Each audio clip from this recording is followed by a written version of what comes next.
Welcome to Blueprints for Brilliance Coaching Insights, a podcast by coaches for coaches. Our guests share their hard-won wisdom to help you grow your coaching business and create a life of success. So get ready to unlock the blueprints to your success. Welcome, everyone, to a new episode. We are really thrilled and excited to catch up with our friend, Julie Jacky. Her company is Tapping Into You, and she's a great friend and amazing coach, and you're just going to love what she's going to share with us today. Welcome, Julie, to the podcast. We're so excited to have you here today. And I know you have an amazing journey into coaching. And I know that you actually use some really cool modalities to help your clients.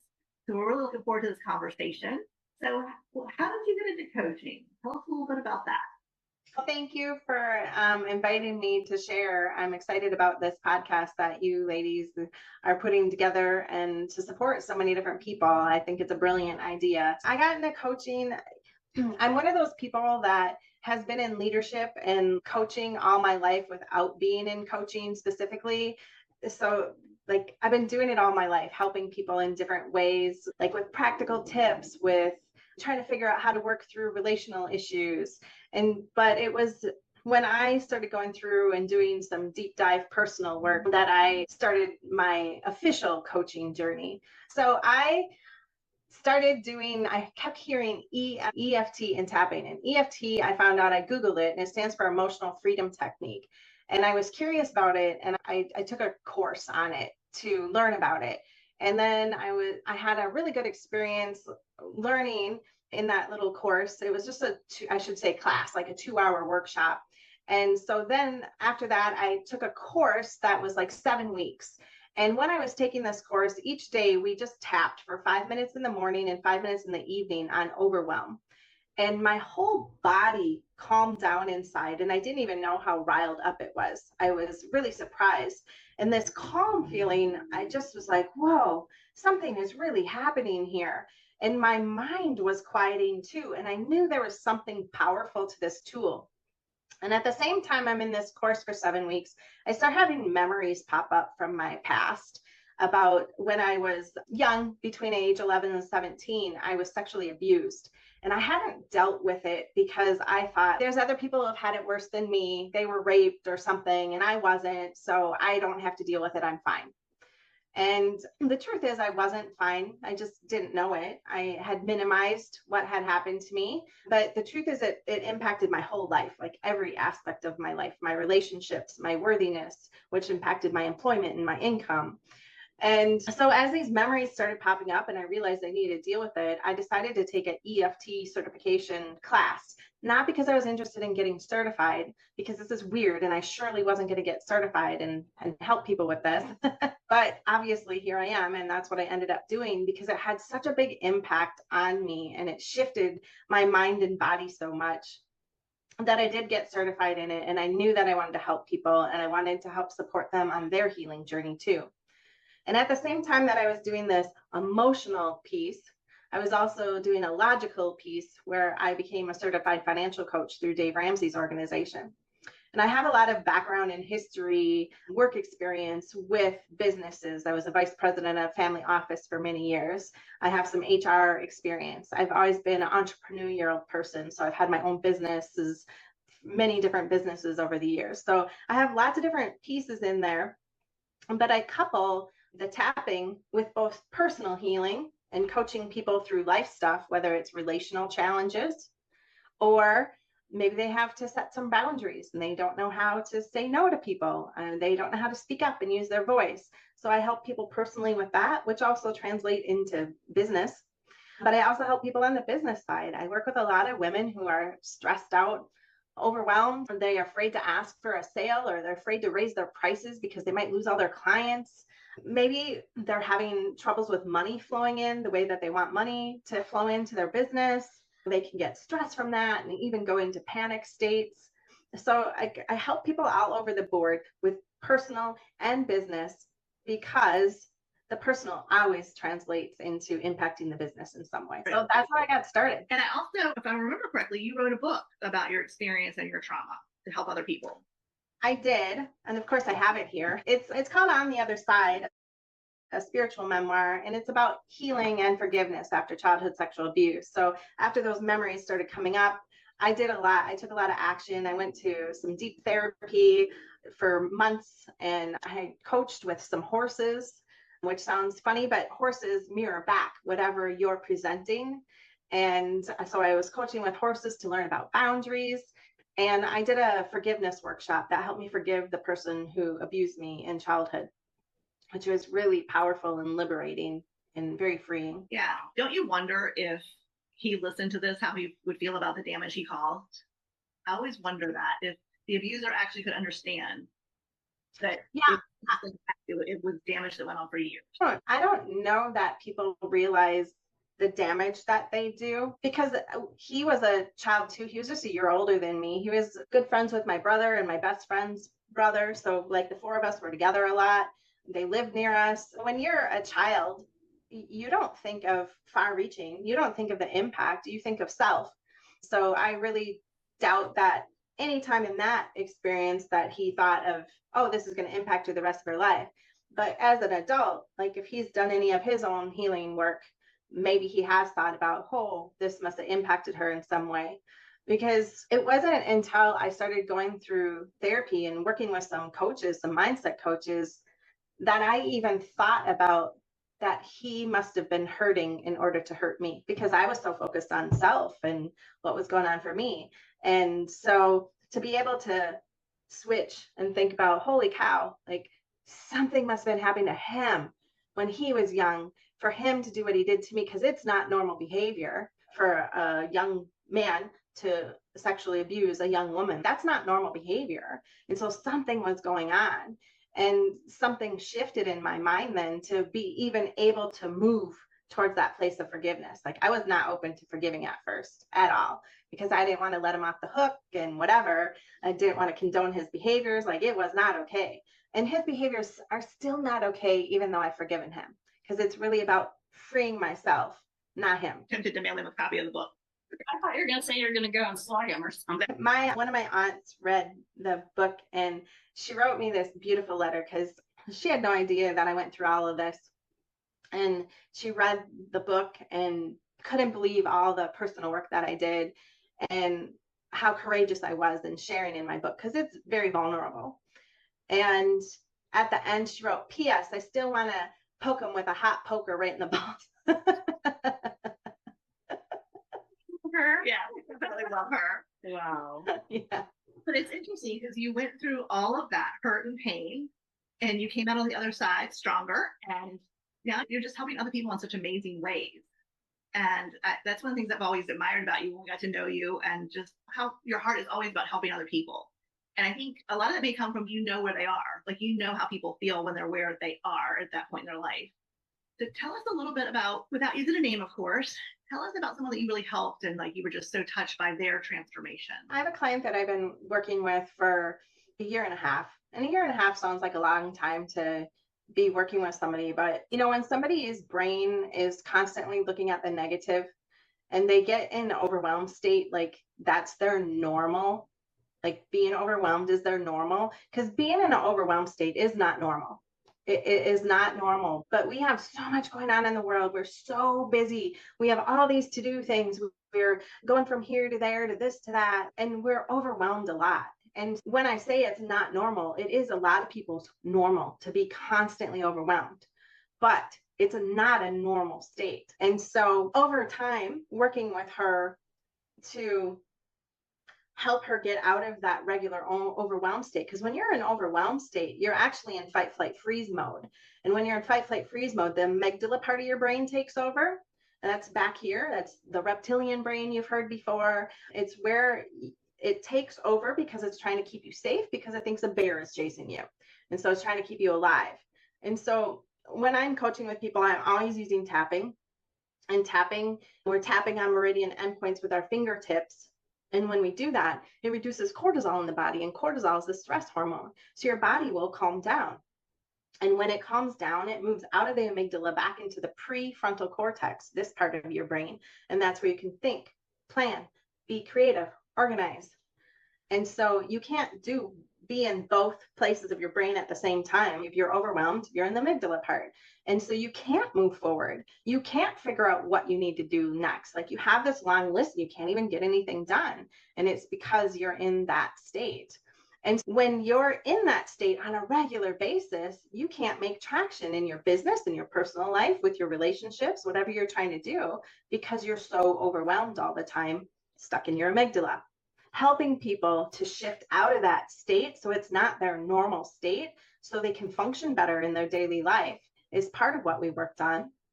But also with relationships, our reaction to others is our responsibility. No matter what they've said, no matter what they've done, our reaction to them is about us. So when people say things that are super upsetting and trigger us, that's our personal work to do. And a lot of people don't like to do that. A lot of people don't like to admit that. And it's not always fun to do.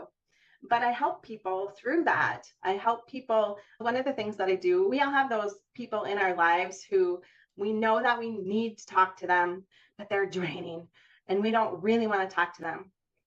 So with this particular client, I had her change the name on the cell phone to leave her first name, Lisa. And then right after Lisa, it said tap. So anytime Lisa calls or texts, it says Lisa tap. So she knows immediately to start tapping either before she reads the text and while she's reading it, or to start tapping while she picks up the phone to talk. Because if she taps while she's doing that, it helps her stay in a calm state so she doesn't react and she doesn't take on the dumping of the emotional energy that person is habitually does and she knows will probably happen. And so that is part of boundary setting, like the beginning of boundary setting, going, oh, okay, I'm going to regulate myself. I'm going to work on myself. And then you get to a point where, wow, I just don't even want to talk to this person anymore. Or if they're a family member, which makes it challenging because you still want to talk to your family, then you put boundaries and parameters around it. And boundaries is not about telling somebody else how to behave. It's how you behave. So I share in my book, for example, my mom used to call me at all hours of the night. No big deal. If she was worried about me, she'd call me at 11, 12 at night saying, oh my God, I'm so worried about you, and wake me up out of a dead sleep. And my body goes into that frazzled, panicky mode. It's on alert. And then you can't get back to sleep. And that happened to me too many times. And I just said, I can't have you calling anymore. And I was so upset. And I realized that my mom, in her mind, is loving me because she's worried about me. And she, that particular time, legit, like mom tuition was going on because I had pneumonia and she hadn't heard from me. And so her mom tuition was going off and she wanted to check on me, but it like harmed me that she did that. So that was back in the day when we had the phones, like the landlines and the cell phones. So I said, don't ever call my landline again. Call my cell phone anytime you want. And I put my cell phone on silent from there on out when I didn't want to be bothered. So anybody can call me anytime, but I only answer when I'm available. But I also made a rule for myself to not talk to my mom after 9 p.m. my time. So if she calls me at 9:01, I don't answer. 9:32, I don't answer. 8:59, I don't answer because I know I'm going to be on the phone with her for a while. And I know it's going to be some kind of emotional dumping. And I don't want that right before I go to bed. So that's my boundary. And I have to stick to it that I don't answer the phone. So I shared some of these tips with the client who then changed her behaviors around how she was interacting with some family and friends. And that gave her more control, that she didn't need to respond to them immediately. Just because they call doesn't mean she has to answer. So working on boundaries there. I'm very curious. Did your mom ever get to the point where she realized that you don't answer after 9 and stop calling? Did she ever figure that out? I've told her multiple times, but no. And now she has dementia. So she just calls when she calls. And I'm okay with that. I just don't answer. My mom is thinking about me. So I've turned it in my head. Oh, my mom's thinking about me. That's awesome. And I'm still not going to answer. I'll call her tomorrow. Yeah, I think tapping, going back to that, is fascinating to me. Kirsten introduced me to it quite a few years ago, and it was really interesting because I told my husband about it, and it's such an odd thing seeing people doing this and talking to themselves or talking out loud. And he was watching a rugby match, a big international rugby match. and the guys are coming out onto the field, and you could see one of them was doing this. It's like, oh my God, that's fascinating. But obviously coming out to a huge stadium with all these people, and you've got to perform at your top level, incredibly stressful. So I just thought it was fascinating. I think might have been a New Zealander or else South African, but yeah. It does absolutely look odd, and there's more and more athletes using it. Not the most recent Olympics, but the Olympics before that, I don't know what year, but there's runners in the gate that were tapping. You can tap on the sides of your fingertips, which is the tip that I will show in just a minute, or you can tap these points, and either way it helps you, and so it helps the body calm down. I use that a lot with the people who are going on stage to speak, or even standing up at a networking event. You know how at first, like, you feel all this agitation inside and you're a little shaky and nervous, and then you get out there and you start to speak and it is like a little bit, but then once you get your groove and then the flow, then you calm down and you deliver, right? I tap with people before they get on stage, so they don't even have any of that angst feeling going on inside, and they just can go and deliver. So I had a gal, I was at like a day retreat thing, 1 or 2 day thing, and she was going to be speaking, but I didn't know that at the time. And I just saw her, like, she didn't look good and she looked really nervous to me. And I just went over and I'm like, hey, are you okay? And she said, yeah, I'm going to speak next. And I've spoken many times, but I'm super nervous. I'm like, would you like some support? And she said, yeah. So we just went over into this other little cubby side room, so not everybody could see us doing what we were going to do. And all we did is spoke out loud while tapping. I'm so nervous. I'm afraid I'm not going to deliver the message to these people. And I really want them to hear what I have to share, because I think it could help them. And so we're just speaking out loud, whatever's going on in her head. And the power of speaking out loud, if you've ever created something in your head and you go to speak it out loud, it does not come out of your mouth like it did in your head. And so if you tap and speak it out loud, it helps release the emotion around it. It gets the energy moving, and it helps you be able to say your words with ease. So we tapped 5-10 minutes at the most, and she went up on stage and spoke. And I was sitting between these two gals who both have heard her speak many times before, and they're like, oh my gosh, she's doing great. Oh my God, this is the best one ever. And they went up to her afterwards and that was so awesome. And she said, I have Julie to thank because she tapped with me and I have never felt so comfortable on stage. I'm naming my firstborn after her. And she didn't, but she did deliver awesome. And she just went on stage and her body was calm right from the moment she started. So for people who are listening to this and not watching, you can obviously check out Julie has lots of videos on her channel on tapping. Is that correct? Yeah. Yeah, they're a little bit older videos, but they are there, and it doesn't matter the age of them because they all still are relevant and work. So for the one where you're going to do with your hand, can you verbally tell us what to do so people who are just listening could get an idea of what you're talking about? Absolutely. So what you do is just pull out one of your hands and take your thumb and tap on the side. We'll start at the pointer finger. So you're just tapping on the side by the nail bed. And you don't need to sit and count or anything like that. So your thumb is tapping on your pointer finger by the side of the nail bed. Then you go to the next finger, so your ring finger, and you're tapping by your nail bed. And then you move to the next one, the ring finger, and you're tapping by the nail bed there. And then the pinky finger in same place. You're just tapping in the same place by all of them. So you can feel your nail as you're tapping a little bit, but also it's the side of the finger. And then you start going back the other way. And you can do this while you're walking. You can do this while you're on Zoom. Stick it under the frame that you're in. You can do it while you're sitting at a table in a meeting. You can do it at Thanksgiving dinner when Aunt Betty is spouting off and you want to tell her where to go. But you don't actually say anything out loud. You stick your hand under the table because you need to stay in control. If you spout off to Aunt Betty, it's not going to help and make a great Thanksgiving memory. You want to keep your own self under control. You want to quiet your mind, calm your body. And so you just stick your hand under, you tap, and then all of a sudden your mind's, that's Aunt Betty. That's what she always does. And you don't care anymore. Like it takes that away from you, that infusion of anger or frustration, or that you want to shout at her and say some unkind thing. I love it. Jeanne and I have been doing a coaching program that has PQ reps. So it's little mini meditations throughout the day. Mm-hmm. And I'm thinking this would be a great way to do some of those. Mm-hmm. Yeah. Tapping. Do it at the same time or do it one after the other. When I started meditation, my mind was just going, and people think that, oh, I can't do that because I can't quiet my mind. The point of meditating is to quiet your mind. And so if you can't do it, that's when you really need to do it. But I just started tapping at the beginning of the meditation to quiet my mind, and then I could slide into the meditation easier. Now, sometimes I'll do the tapping points on the body, like the top of the head, the inside eye, under nose, crease, and chin. I'll just keep going through the tapping points. But other times I'll just do it on the sides of my hand. So it's not such a big movement. And I'll just have my hand in my lap while I'm starting to meditate and tap on the sides of my fingers to get my mind to quiet down so I can get into that state faster. So if you're tapping and you can speak out loud, what do you encourage people to do? Do they start negative and go positive? Or tell us a little bit about what the best way to do that is. Or give us an example. Yeah, absolutely. So I always say tap on the crap. What do you say when you're tapping?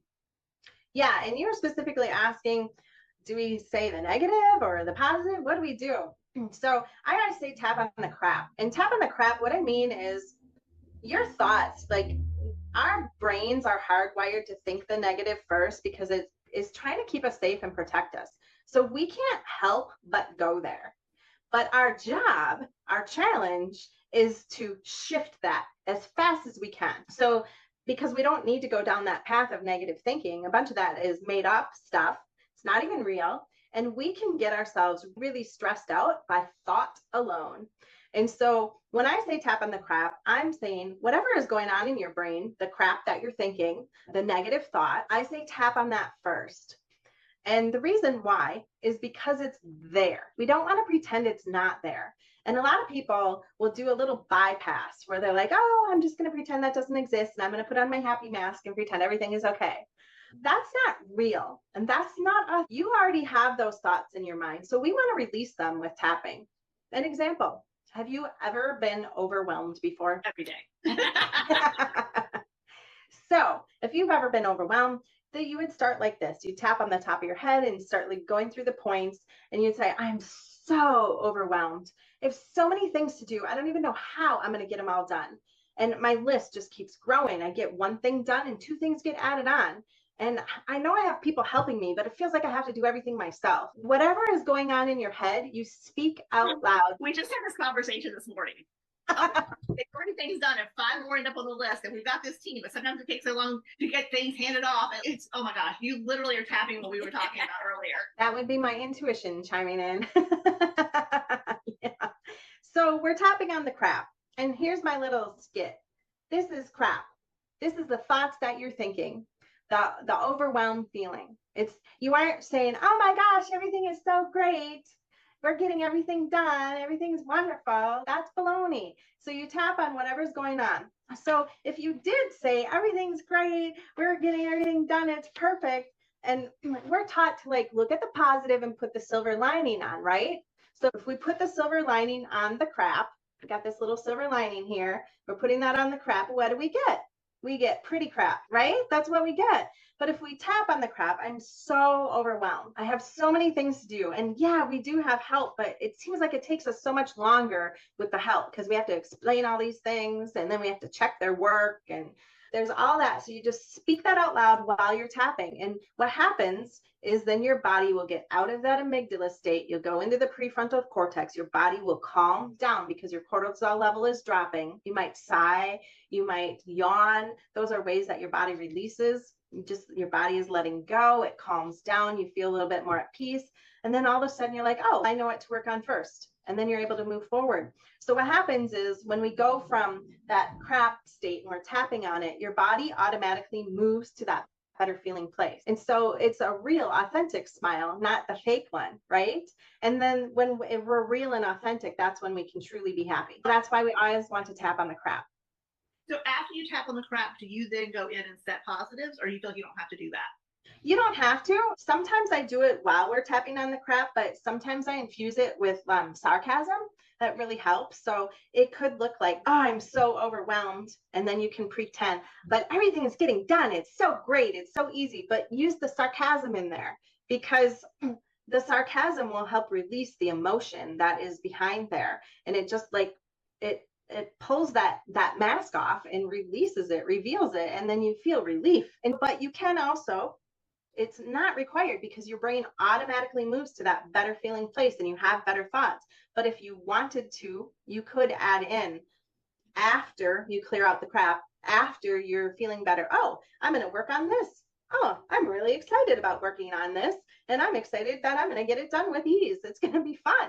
And then you can start infusing that good positive energy into what that is that that action step you're going to take. And part of that is also then pre-paving. You're setting the intentions, you're putting the positive energy into it so it's easier to do. So like before I got on this Zoom with you, I did a meditation, and I did the meditation and set love into our group, the three of us connecting, and for the podcast overall. And so I'm pre-paving and setting that intention and energy. So lots of people who need this will get to see it, and it'll spread out into the world, and it's just a feel good. And then you have lots of other coaches who are on, and so it'll help with their messages getting out too. So that's the pre-paving that we can do as well. Yeah, I always enjoy the pre-paving. I think before you get on a call with someone, whether you're interviewing them or you're on their podcast being interviewed, or maybe it's a sales call, I feel like pre-paving is so important just to set the intention. And sometimes we forget, or we're so busy we don't do it. But I'm joking with so busy. We're never that busy, but we somehow think we are because we're in overwhelm, right? Yeah. And when you're in overwhelm, it's hard to do those creative, fun things too. Yeah. So I have a little story that is not mine at all, but it's a reminder because people need to do the self-care. And of course, I'm going to say tapping because it's such a powerful tool. It's handy right at your fingertips. Puns fully intended. It is truly powerful. And you have your fingers right there, and you can tap anytime, whether it's on the full points on your head and upper body, or on your fingers on the sides of your fingers. Either way, you're going to shift. But so the little story that explains this that I like to share that is there's two lumberjacks, and they would start work at the same time every day, and they chop, chop, chop. And one would leave and he'd be gone for an hour. And this one was way older than the other one. And he would come back and he would chop, chop. And the other younger one would chop the whole way through, just keep chopping. And every single day, the older one that took an hour off always out chopped the younger one. And the younger one is like, why did you, like, every day you leave for an hour and you always chop more wood than I do? And the lumberjack said, yeah, I go home and sharpen my axe. Love that. And so tapping to me is sharpening your axe. It's taking a break, getting that like stress relief, allowing your body to calm down, allowing your mind to get quiet. So then when you go into the next segment of your day, you're way more productive because you took that time for self-care is what I call it. And tapping is like my go-to self-care tool. And because it is so powerful. And when you're working with business owners, because I know you also do business coaching, how do they first take the idea of tapping? How do you feel like, have you ever had anyone that was like, oh, this is too woo for me? Or what if you're, because obviously most people do it, they love it. But I can see some business professional thinking you've lost your mind. Oh yeah, I thought it was crazy when I first was doing it. That's why I was never gonna get a certification in this. But it's the only thing is you're taking your hand, which is part of your body. So there's nothing about your hand, right? And you're tapping on meridian endpoints that are also in your body. So you're using your amazing body to support yourself. And you know what? We use our amazing body and we use tapping points all the time. We just don't realize it. What's the thinking point? Right on the chin, right? It's a tapping point. You ever get a headache and rub your temples? What's that? Tapping points. You ever seen anybody steeple and they're tapping their fingertips together with both hands? Those are all tapping points. That's calming their body down. They just had no idea that's what was happening. So we use tapping points all the time, and it's our body's way of helping us calm and relax. So yeah, it looks weird, but your body is amazing, and you are using a tool that your body provides that will support you in releasing stress, getting out of that overwhelmed state, calming down from anger, letting that frustration go, or that fear of getting on stage and speaking. Like, you don't need to be in fear when you're speaking. There's not lions going to chase you and eat you. You're going on stage and you're talking to people who really you could help.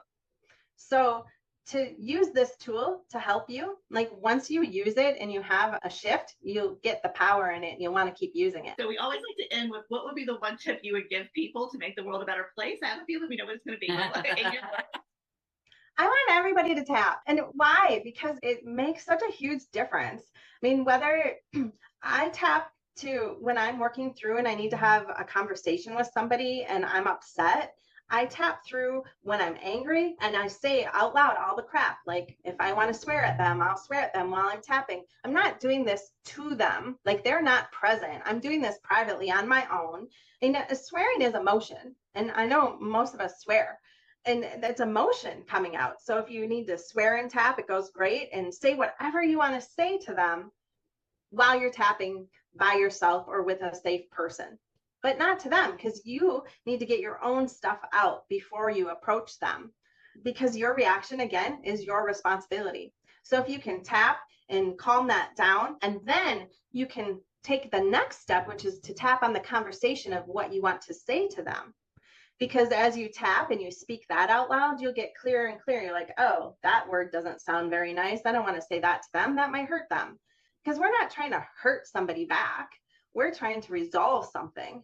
And so when we go at somebody and charge at them, that does not help the situation. That harms the situation. So we want to take responsibility for our own reaction, calm that down, and then figure out how to say something to them that is coming kind, but can be very firm. And of course, yes, my tip for everybody is tap. We're going to get all your contact information here, but I also know you have a tapping group. Is that right? I do. So I primarily focus on women because that is my story and my memoir.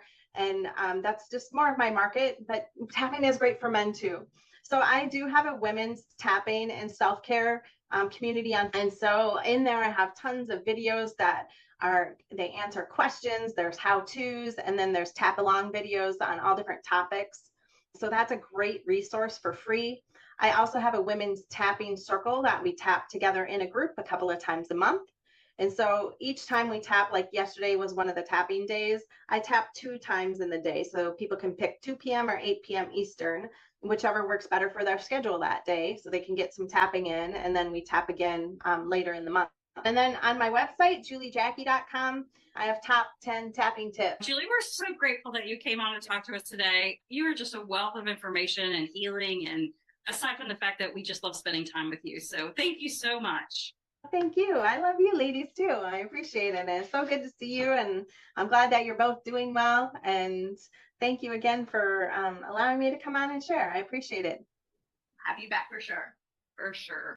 Thanks for joining us today on Blueprints for Brilliance Coaching Insights. We hope you're leaving this episode with inspiration to take your coaching business and your life to the next level. If you found value in this episode, we would love it if you would subscribe and share it with someone else who you think might benefit from hearing it. Thanks, and we'll see you in the next episode.